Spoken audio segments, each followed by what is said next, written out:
it's Mary. Talk to me Tuesday, April 23rd, 2019.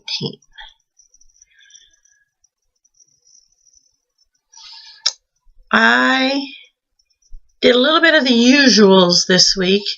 Cut some more strips for my overlapping squares that I'm using to put around my Arctic Wonderland, and I think I made a heart or two, and outside of that, only one more thing that I'll show you in a second. But first, I got in my car to come home today, and I look on the seat next to me, and what do I see? I don't know how these escaped, but these are the 2 orphan blocks that are supposed to be arriving at Jennifer O's house tomorrow. So, Jen, I will put these in an envelope and get them to you tomorrow. And I apologize that they didn't make it in the... I don't know how they got out.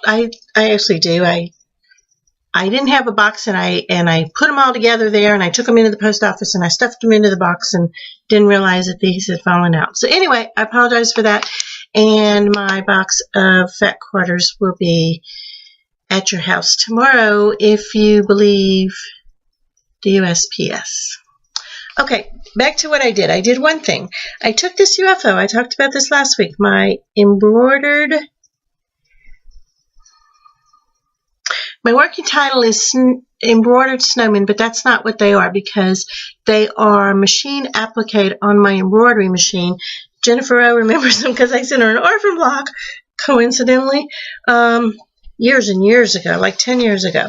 Anyway, these are the snowmen, and there are 8 of them. And what I did when I quilted this is, this is literally 10 years old. I just quilted it. And I had the design. The design is cute. It swirls and snowflakes.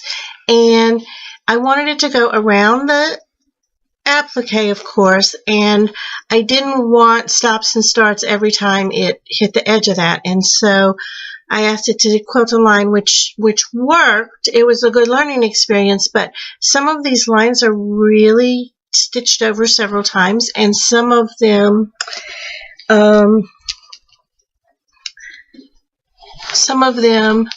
are stitched like not right on top of each other, and so I'm okay with it on this design only because this to me looks like scribbling, and this looks like you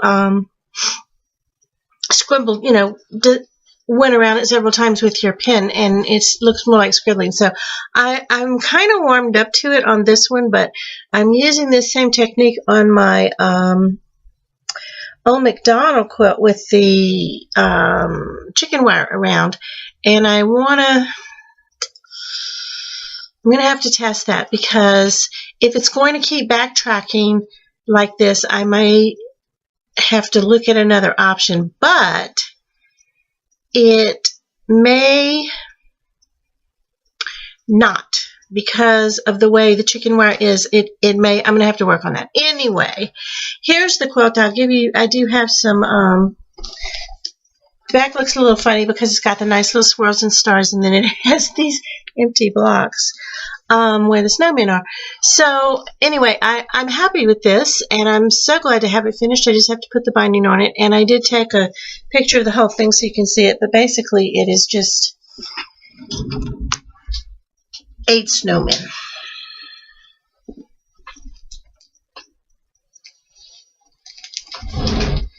And I like the wide border. This is like I'm guessing 4-inch and 8-inch border. I like it. 4 and 6 maybe. Anyway, I'm very happy with how it turned out, and I wonder, well, I know exactly what took me so long, but anyway, it's nice to have something finished after all this time. So anyway, that's all I've got. Can't wait to see your videos. Can't wait to see the drawing for the fat quarters next week, and we'll see how that goes. Good to see everybody. Sorry this is so short, and I didn't have much to show you except a 10-year-old thing that's finally finished, and it's not even finished because I have to bind it. So anyway, bye.